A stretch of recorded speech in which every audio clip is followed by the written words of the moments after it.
813, by Maurice Leblanc. Chapter 16. Arsène Lupin's 3 murders. A cyclone passed through Lupin's brain, a hurricane in which roars of thunder, gusts of wind, squalls of all the distraught elements were tumultuously unchained in the chaotic night. And great flashes of lightning shot through the darkness. And by the dazzling gleam of those lightning flashes, Lupin, scared, shaken with thrills, convulsed with horror, saw and tried to understand. He did not move, clinging to the enemy's throat, as if his stiffened fingers were no longer able to release their grip. Besides, although he now knew, he had not, so to speak, the exact feeling that it was Dolores. It was still the man in black, Louis de Malreich, the foul brute of the darkness; and that brute he held and did not mean to let go. But the truth rushed upon the attack of his mind and of his consciousness; and, conquered, tortured with anguish, he muttered: "Oh, Dolores, Dolores!" He at once saw the excuse. It was madness. She was mad, the sister of Altenheim and Isilda, the daughter of the last of the Malreichs, of the demented mother, of the drunken father, was herself mad. A strange mad woman, mad with every appearance of sanity, but mad nevertheless, unbalanced, brain-sick, unnatural, truly monstrous. That he most certainly understood. It was homicidal madness. Under the obsession of an object toward which he was drawn automatically, she killed, thirsting for blood, unconsciously, infernally. She killed because she wanted something. She killed in self-defense. She killed because she had killed before. But she killed also and especially for the sake of killing. Murder satisfied sudden and irresistible appetites that arose in her. At certain seconds in her life, in certain circumstances, face to face with this or that being who had suddenly become the foe, her arm had to strike. And she struck, drunk with rage, ferociously, frenziedly. A strange madwoman, not answerable for her murders, and yet so lucid in her blindness, so logical in her mental derangement, so intelligent in her absurdity. What skill, what perseverance, what cunning contrivances! At once abominable and admirable. And Lupin, in a rapid view, with prodigious keenness of outlook, saw the long array of bloodthirsty adventures and guessed the mysterious paths which Dolores had pursued. He saw her obsessed and possessed by her husband's scheme, a scheme which she evidently understood only in part. He saw her, on her side, looking for that same Pierre Leduc whom her husband was seeking, looking for him in order to marry him and to return, as queen, to that little realm of Veldenz from which her parents had been ignominiously driven. And he saw her at the Palace Hotel, in the room of her brother Altenheim, at the time when she was supposed to be at Monte Carlo. He saw her, for days together, spying upon her husband, creeping along the walls, one with the darkness, undistinguishable and unseen in her shadowy disguise. And one night she found Mr. Kesselbach fastened up, and she stabbed him. And in the morning, when on the point of being denounced by the floor-waiter, she stabbed him. And an hour later, when on the point of being denounced by Chapman, she dragged him to her brother's room and stabbed him. All this pitilessly, savagely, with diabolical skill. And with the same skill, she communicated by telephone with her 2 maids, Gertrude and Suzanne, both of whom had arrived from Monte Carlo, where one of them had enacted the part of her mistress. And Dolores, resuming her feminine attire, discarding the fair wig that altered her appearance beyond recognition, went down to the ground floor, joined Gertrude at the moment when the maid entered the hotel and pretended herself to have just arrived, all ignorant of the tragedy that awaited her. An incomparable actress, she played the part of the wife whose life is shattered. Every one pitied her. Every one wept for her. Who could have suspected her? And then came the war with him, Lupin, that barbarous contest, that unparalleled contest which she waged, by turns, against M. Lenormand and Prince Sernine, spending her days stretched on her sofa, ill and fainting, but her nights on foot, scouring the roads indefatigable and terrible. And the diabolical contrivances: Gertrude and Suzanne, frightened and subdued accomplices, both of them serving her as emissaries, disguising themselves to represent her, perhaps, as on the day when old Steinweg was carried off by Baron Altenheim, in the middle of the Palais de Justice. And the series of murders, Gourel drowned, Altenheim, her brother, stabbed.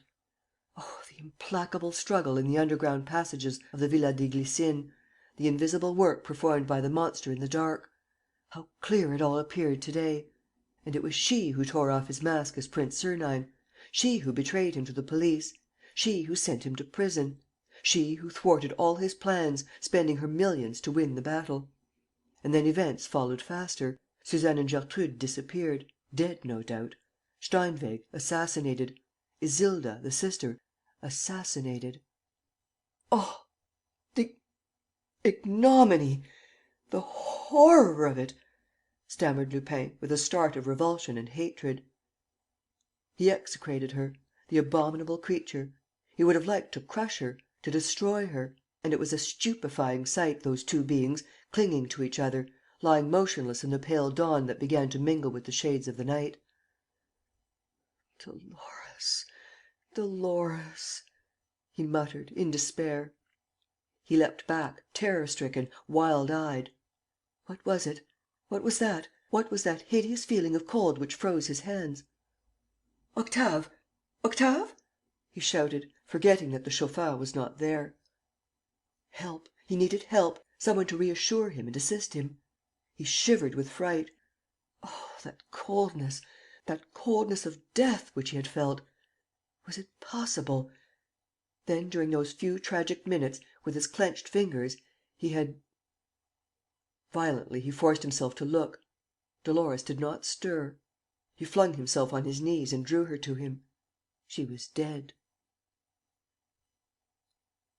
He remained for some seconds a prey to a sort of numbness in which his grief seemed to be swallowed up. He no longer suffered.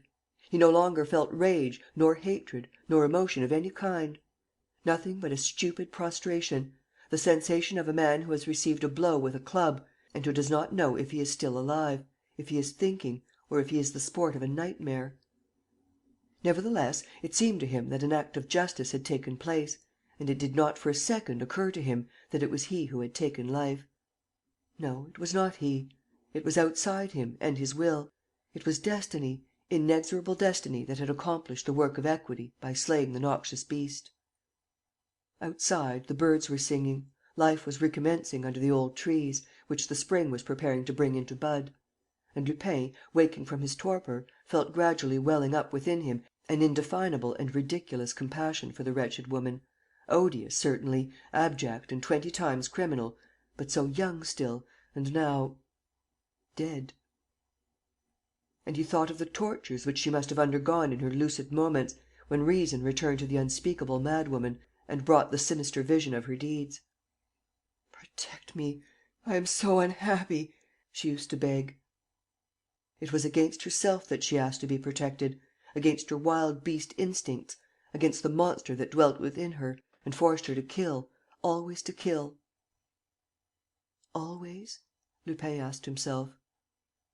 And he remembered the night, 2 days since, when, standing over him, with her dagger raised against the enemy who had been harassing her for months, against the indefatigable enemy who had run her to earth after each of her crimes, he remembered that on that night she had not killed.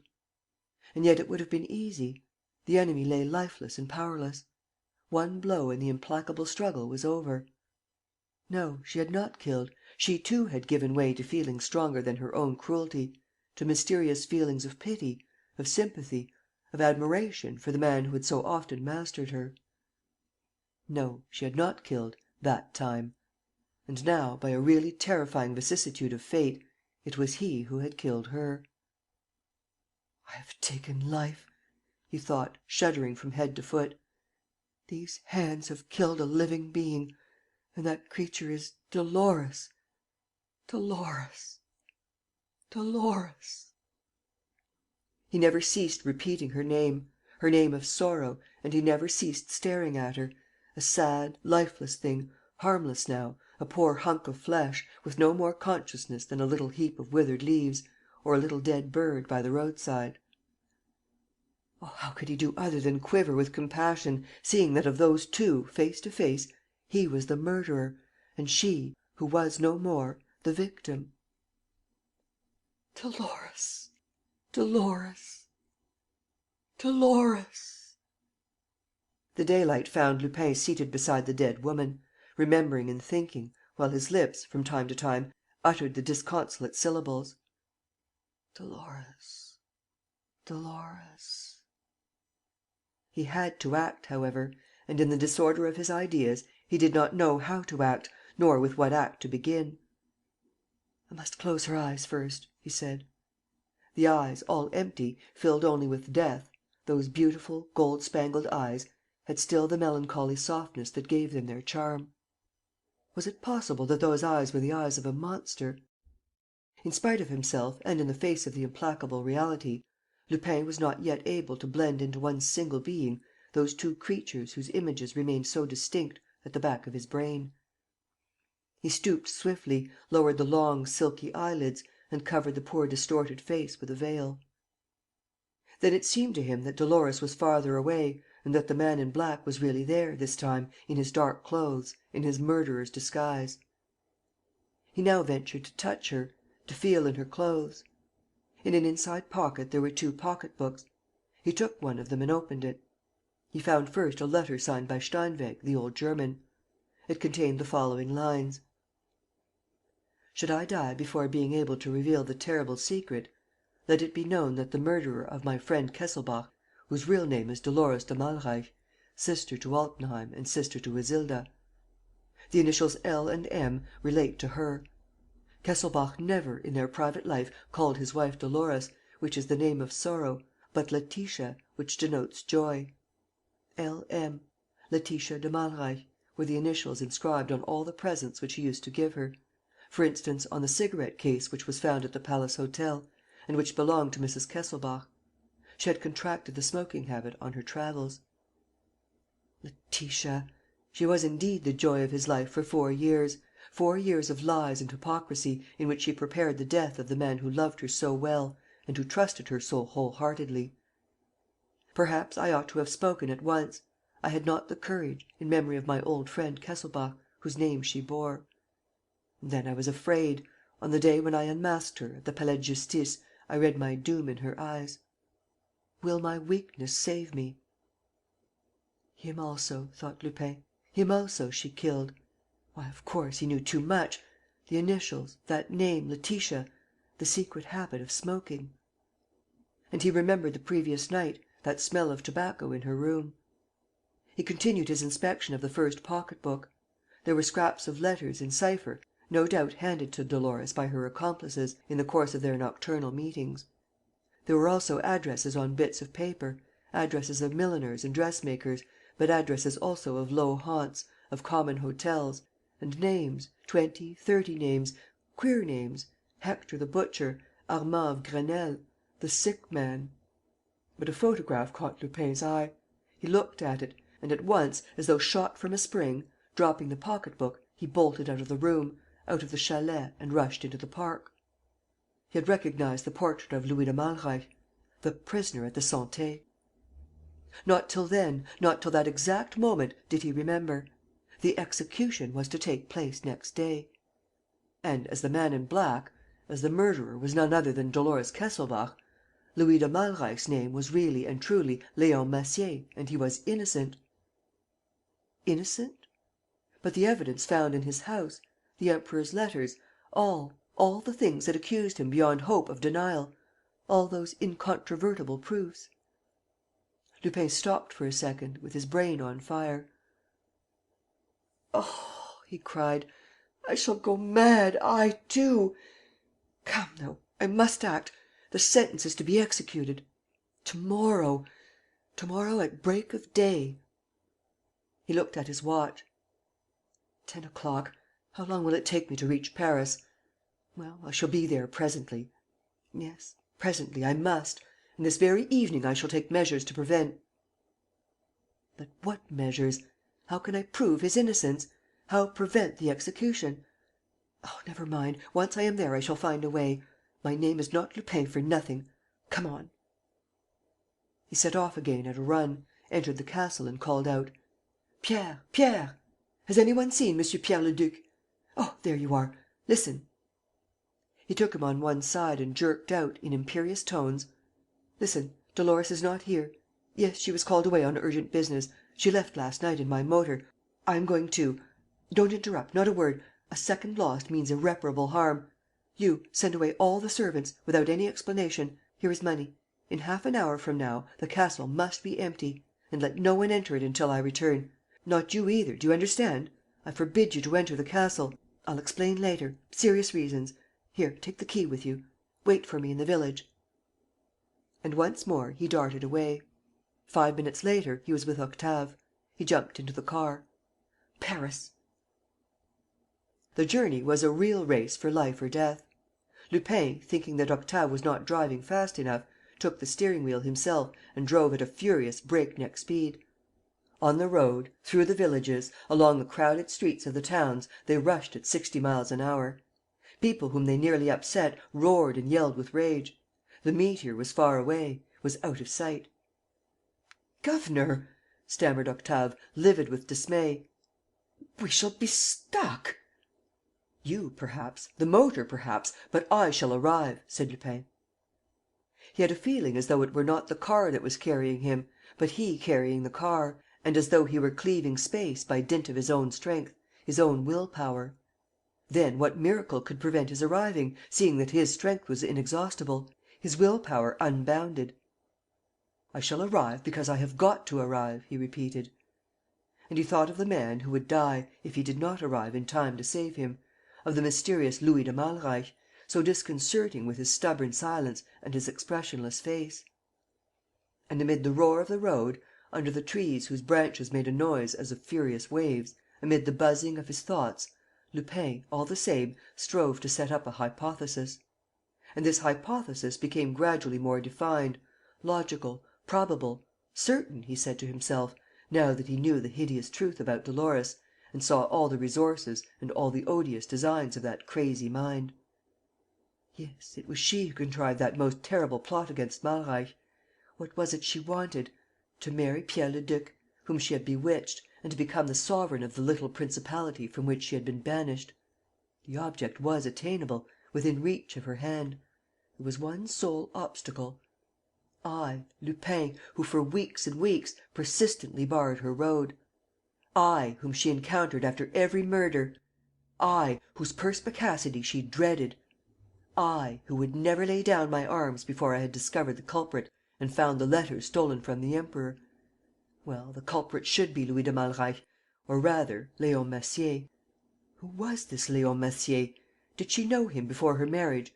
Had she been in love with him? It is probable; but this, no doubt, we shall never know.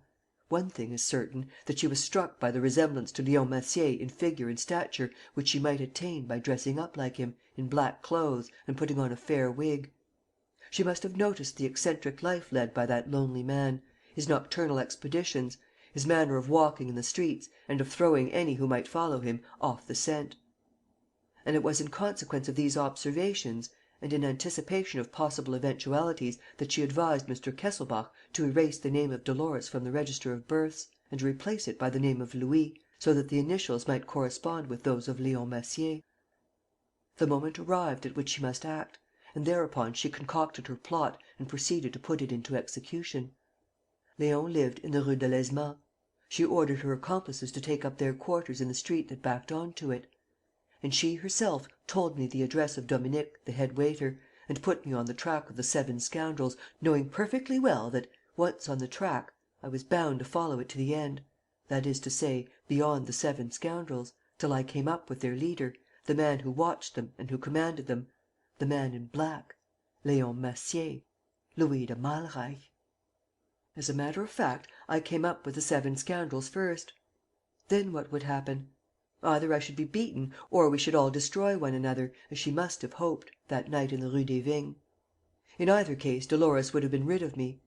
But what really happened was this: I captured the seven scoundrels. Dolores fled from the Rue des Vignes. I found her in the Broker's shed. She sent me after Leon Massier, that is to say, Louis de Malreich. I found in his house the Emperor's letters, which she herself had placed there. And I delivered him to justice and I revealed the secret communication, which she herself had caused to be made, between the two coach houses. And I produced all the evidence which she herself had prepared. And I proved, by means of documents which she herself had forged, that Léon Massier had stolen the social status of Léon Massier and that his real name was Louis de Malreich. And Louis de Malreich was sentenced to death. And Dolores de Malreich, victorious at last, safe from all suspicion once the culprit was discovered, released from her infamous and criminal past, her husband dead, her brother dead, her sister dead, her two maids dead, Steinweg dead, delivered by me from her accomplices, whom I handed over to Weber all packed up, delivered, lastly, from herself by me, who was sending the innocent man whom she had substituted for herself to the scaffold, Dolores de Malreich, triumphant, rich with the wealth of her millions and loved by Pierre Leduc, Dolores de Malreich would sit upon the throne of her native Grand Duchy. "Ah!" cried Lupin, beside himself with excitement. "That man shall not die. I swear it as I live, he shall not die." "Look out, governor," said Octave, scared. "We are near the town now, the outskirts, the suburbs." "What shall I care?" "But we shall topple over. And the pavement is greasy. We are skidding." "Never mind." "Take care! Look ahead!" "What?" "A tram-car, at the turn." "Let it stop." "Do slow down, governor." "Never." "But we have no room to pass." "We shall get through."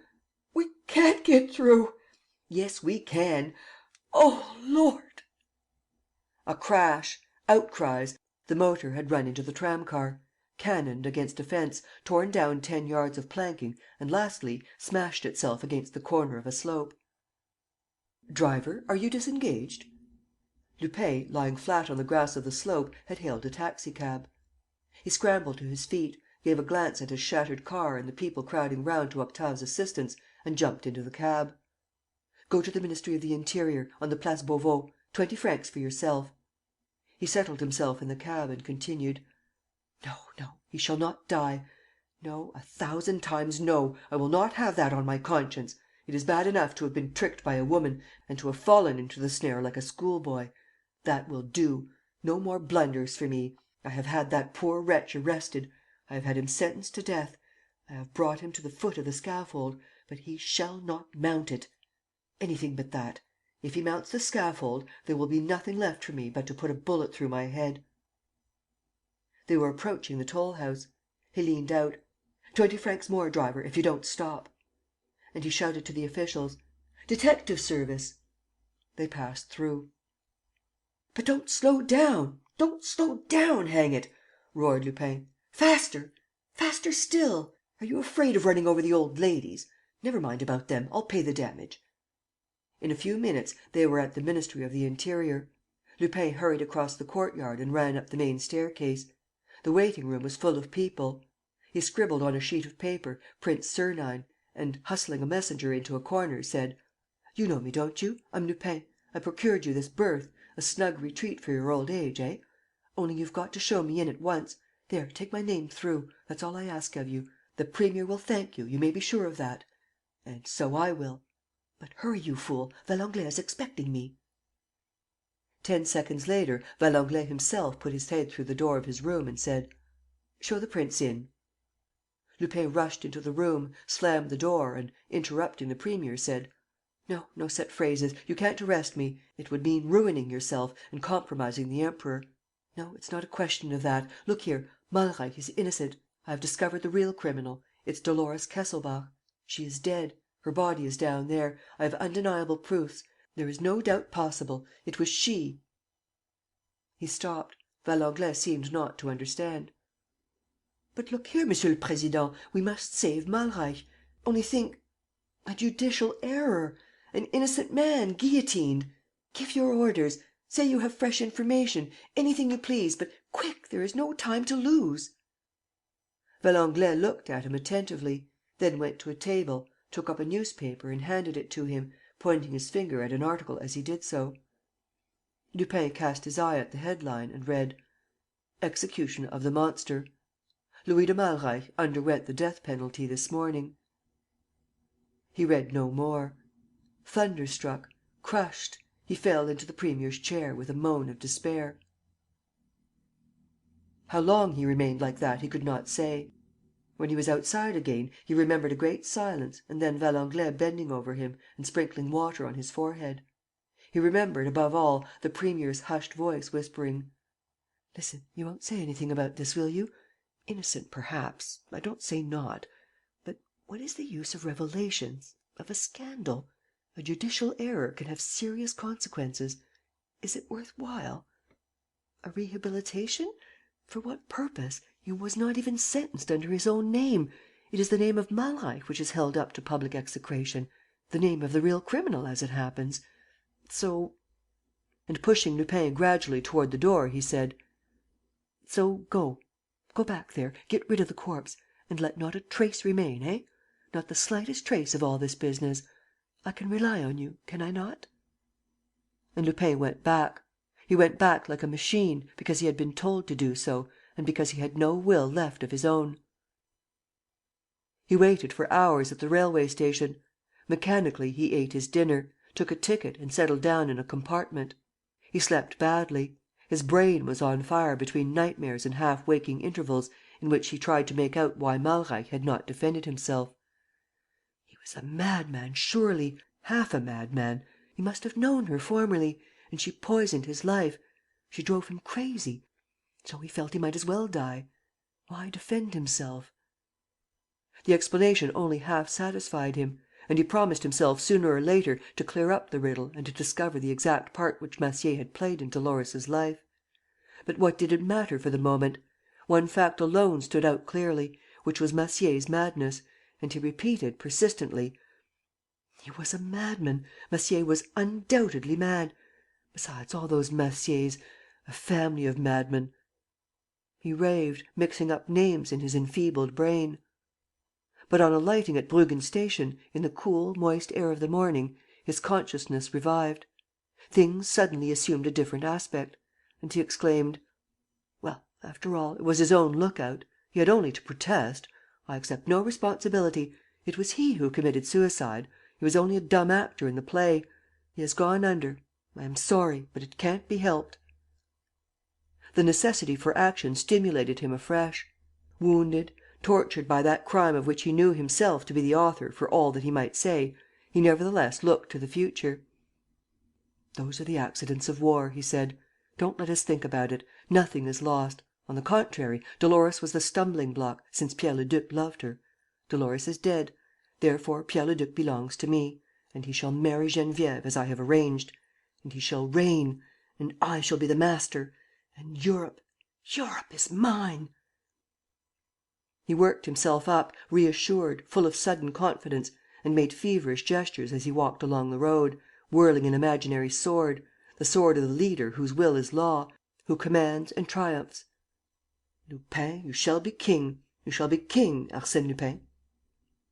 He inquired in the village of Bruggen and heard that Pierre Leduc had lunched yesterday at the inn. Since then he had not been seen. "Oh?" asked Lupin. "Didn't he sleep here?" "No." "But where did he go after his lunch?" "He took the road to the castle." Lupin walked away in some surprise. After all, he had told the young man to lock the doors and not to return after the servants had gone. He at once received a proof that Pierre had disobeyed him. The park gates were open. He went in, hunted all over the castle, called out. No reply. Suddenly he thought of the chalet. Who could tell? Perhaps Pierre Leduc, worrying about the woman he loved and driven by an intuition, had gone to look for her in that direction. And Dolores's corpse was there! Greatly alarmed, Lupin began to run. At first sight, there seemed to be no one in the chalet. "Pierre! Pierre!" he cried. Hearing no sound, he entered the front passage and the room which he had occupied. He stopped short, rooted to the threshold. Above Dolores's corpse hung Pierre Leduc, with a rope round his neck. Dead. Lupin impatiently pulled himself together from head to foot. He refused to yield to a single gesture of despair. He refused to utter a single violent word. After the cruel blows which fate had dealt him, after Dolores's crimes and death, after Massier's execution, after all those disturbances and catastrophes, he felt the absolute necessity of retaining all his self-command. If not, his brain would undoubtedly give way. "Idiot!" he said, shaking his fist at Pierre Leduc. You great idiot! Couldn't you wait? In 10 years, we should have had Alsace-Lorraine again." To relieve his mind, he sought for words to say, for attitudes. But his ideas escaped him and his head seemed on the point of bursting. "Oh, no, no," he cried. "None of that, thank you. Lupin mad too? No, old chap. Put a bullet through your head, if you like. And, when all is said, I don't see any other way out. But Lupin drivelling? Wheeled about in a bath chair? No! Style, old fellow, finish in style." He walked up and down, stamping his feet and lifting his knees very high, as certain actors do when feigning madness, and he said: "Swagger, my lad, swagger. The eyes of the gods are upon you. Lift up your head. Pull in your stomach, hang it. Throw out your chest. Everything is breaking up around you. What do you care? It's the final disaster. I've played my last card, a kingdom in the gutter. I've lost Europe, the whole world ends in smoke. Well, and what of it? Laugh, laugh. Be Lupin or you're in the soup. Come, laugh. Louder than that. Louder, louder. That's right. Lord, how funny it all is! Dolores, old girl, a cigarette." He bent down with a grin, touched the dead woman's face, tottered for a second and fell to the ground unconscious. After lying for an hour, he came to himself and stood up. The fit of madness was over; and, master of himself, with relapsed nerves, serious and silent, he considered the position. He felt that the time had come for the irrevocable decisions that involve a whole existence. His had been utterly shattered, in a few days, under the assault of unforeseen catastrophes, rushing up, one after the other, at the very moment when he thought his triumph assured. What should he do? Begin again? Build up everything again? He had not the courage for it. What then?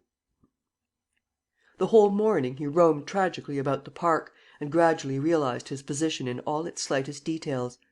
Little by little, the thought of death enforced itself upon him with inflexible rigour.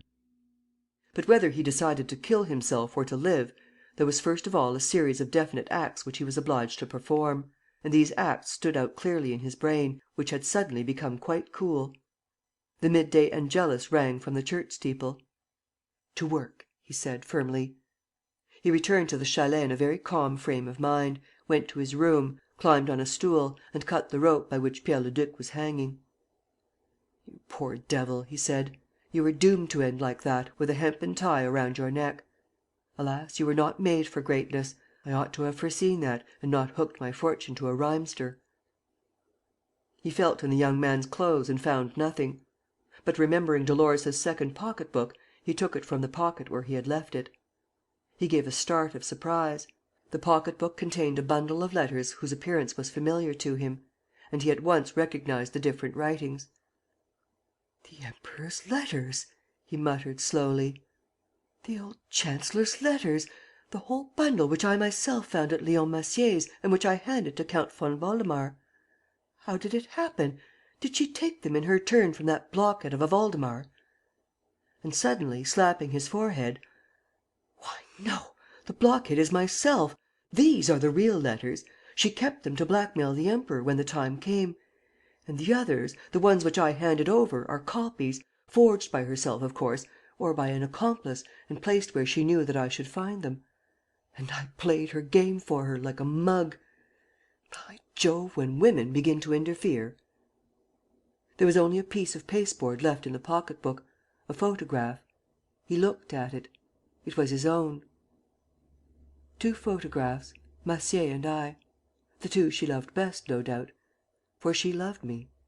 A strange love, built up of admiration for the adventurer that I am, for the man who, by himself, put away the 7 scoundrels whom she had paid to break my head.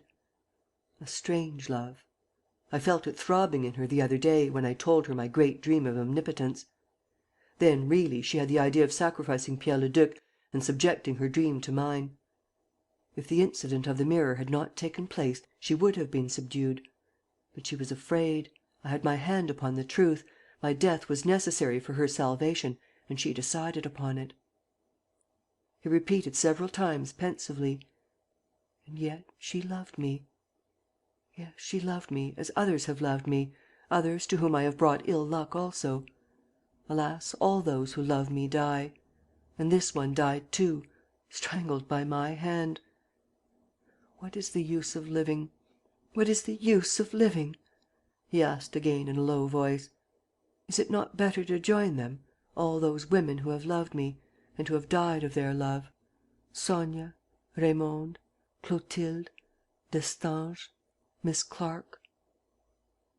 He laid the two corpses beside each other, covered them with the same sheet, sat down at a table and wrote: "I have triumphed over everything and I am beaten.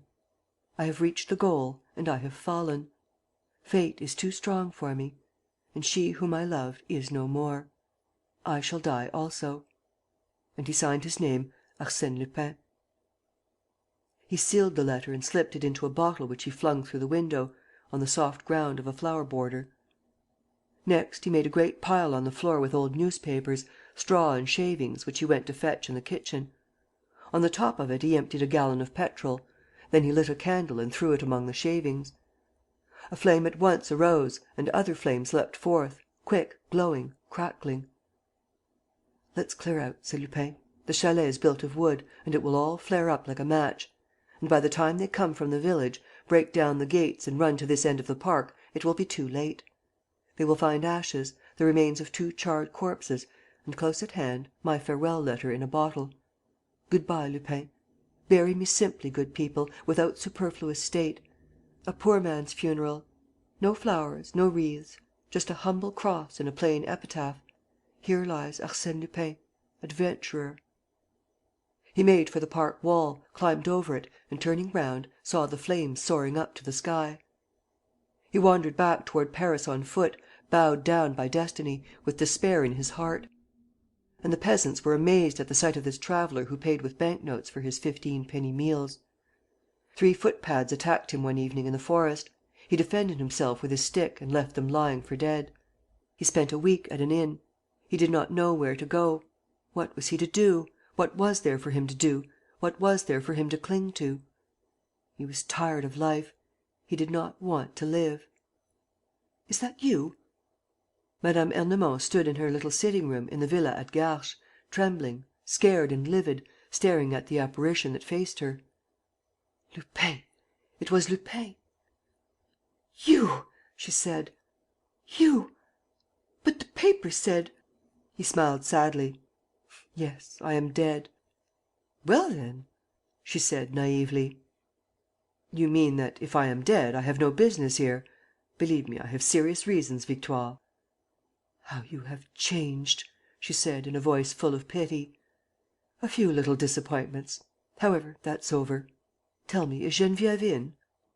She flew at him, in a sudden rage: "You leave her alone, do you hear? Geneviève? You went to see Geneviève, to take her back? Ah, this time I shall not let her out of my sight. She came back tired, white as a sheet, nervous; and the colour has hardly yet returned to her cheeks. You shall leave her alone, I swear you shall." He pressed his hand hard on the old woman's shoulder: "I will, do you understand? I will speak to her." "No." "I mean to speak to her." "No." He pushed her about. She drew herself up and, crossing her arms: "You shall pass over my dead body first, do you hear?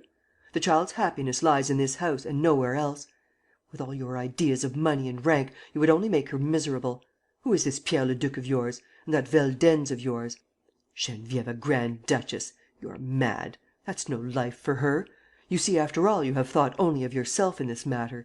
It was your power, your fortune you wanted. The child you don't care a rap about. Have you so much as asked yourself if she loved your rascally grand duke? Have you asked yourself if she loved anybody? No, you just pursued your object, that is all, at the risk of hurting Geneviève and making her unhappy for the rest of her life. Well, I won't have it. What she wants is a simple, honest existence, led in the broad light of day; and that is what you can't give her. Then what are you here for?"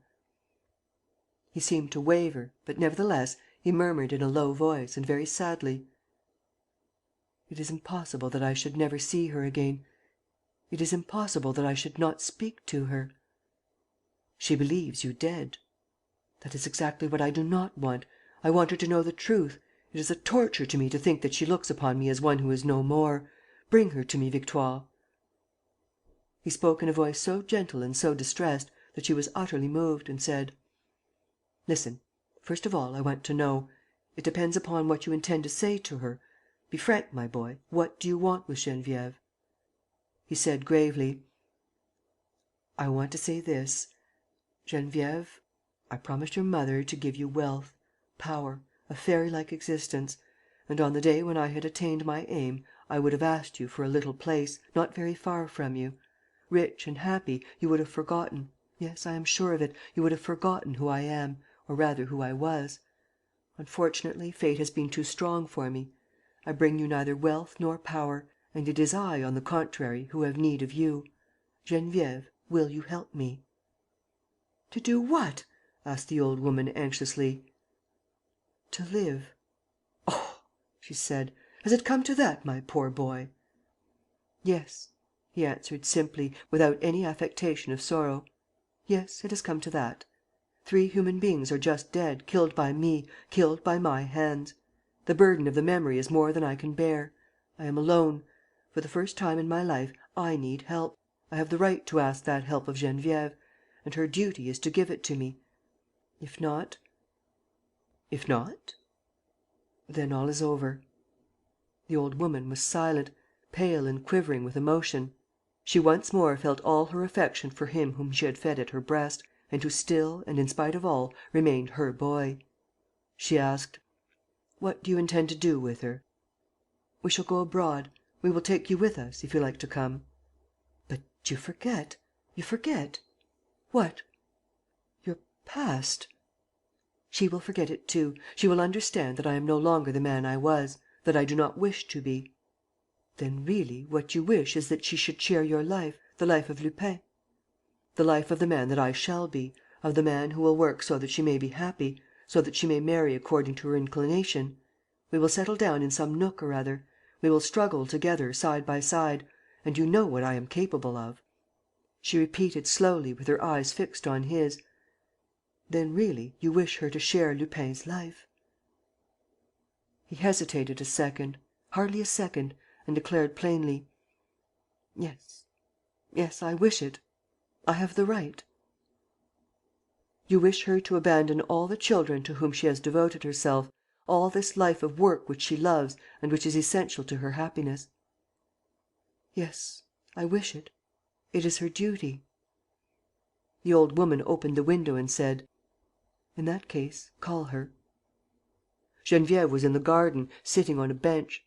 4 little girls were crowding round her. Others were playing and running about. He saw her full face. He saw her grave, smiling eyes.